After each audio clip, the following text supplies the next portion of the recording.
लखनऊ शहर की एक हवेली सालों से वीरान पड़ी थी। उसमें एक बहुत बड़ा और पुराना बरगद का पेड़ था।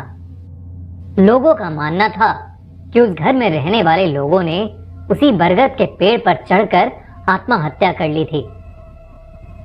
उस दिन के बाद से वो घर सूना पड़ा हुआ है। उसे ना तो कोई खरीदने के लिए तैयार होता और ना ही कोई उसमें किराया देकर रहना चाहता। ऐसे में राज त्रिपाठी नाम का एक बिजनेसमैन जो अब तक अमेरिका में रहा करता था, अमेरिका में काम करते करते वो आदमी डिप्रेशन का शिकार हो गया था। वहां वो अकेले ही रहा करता था और उसकी जिंदगी में पैसा और काम के अलावा कुछ नहीं रह गया था। इसीलिए वो इंडिया आ गया और यहाँ अपने परिवार के साथ रहकर एक नया बिजनेस शुरू करने का प्लान करने लगा। रहने के लिए राज ने वही घर ले लिया क्योंकि वो बहुत सस्ते में मिल रहा था। राज के परिवार वालों ने और यहाँ तक कि घर बेचने वालों ने भी उन्हें चेतावनी दी कि इस घर में बहुत सी अनहोनी घटनाएं घट चुकी हैं, लेकिन राज ने किसी की भी नहीं सुनी। नया घर लेने के बाद वो वहीं पर कुछ दिन अकेले रहने वाला था। उसका परिवार कुछ दिनों के बाद उसके साथ रहने के लिए आ रहा था। एक रात राज अपने कमरे में आराम से सो रहा था जब उसे एक आवाज सुनाई दी।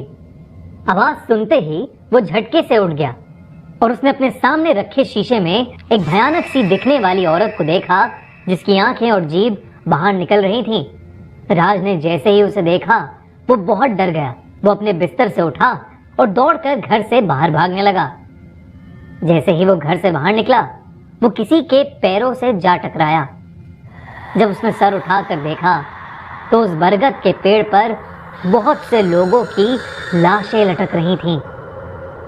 उस पर कुछ बच्चों की, कुछ बूढ़े लोगों की और कुछ जवान लोगों की लाशें लटक रही थीं और उन सभी की आंखें बंद थीं और जीभ बाहर निकल रही थी।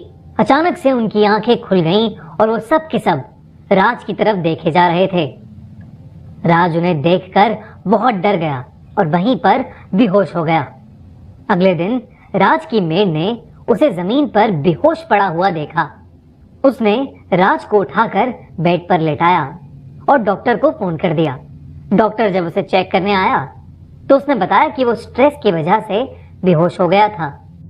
राज ने अपने परिवार वालों को फिर से फोन लगाया और उनसे जल्द ही उस घर में शिफ्ट होने के लिए कहा, लेकिन उसके परिवार वालों ने कहा कि पुराने घर का कुछ काम बचा हुआ है और उसे निपटाए बिना वो लोग वहां नहीं आ सकते। राज को कुछ दिन और अकेले उस घर में रहना था। राज को डर के मारे अब रात में नींद आनी बंद हो गई।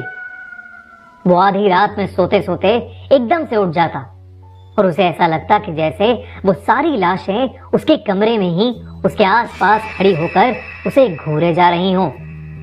पर वो हिम्मत करके अपनी नींद की गोलियां लेता और फिर से सो जाता। लेकिन एक रात अचानक राज की नींद फिर से खुल गई।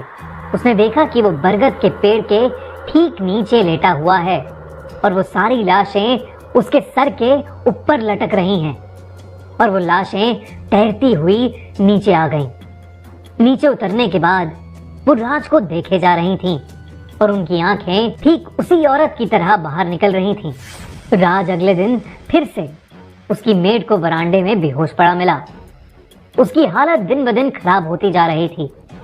उसने सारी बातें अपनी पत्नी को बताई और अपने परिवार को जल्दी से उसके पास आ जाने के लिए कहा।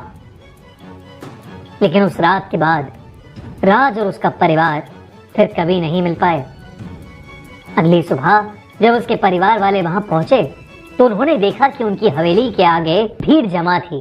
राज की लाश पेड़ से लटकी हुई थी। सब कहने लगे कि राज ने आत्महत्या कर ली है, लेकिन सिर्फ उसकी बीवी ही थी जो उसके सच को जानती थी। उसे पूरा यकीन था कि उसके पति की जान वहां पर रहने वाली उन दुष्ट आत्माओं के कारण ही हुई है। इस घटना के बाद उस घर में कोई भी रहने नहीं गया और फिर उसे तोड़ दिया गया और उस बरगद के पेड़ के आसपास एक मंदिर बना दिया गया। आपको क्या लगता है, क्या राज सच में हेलुसिनेट कर रहा था और उसने डिप्रेशन की वजह से सुसाइड की होगी, या वो उन दुष्ट आत्माओं की वजह से मारा गया? हमें कमेंट्स में जरूर बताइए। और ऐसे ही दिल दहला देने वाली हॉरर स्टोरीज देखने के लिए हमारा चैनल अभी सब्सक्राइब करें और बेल आइकन प्रेस करना ना भूलें।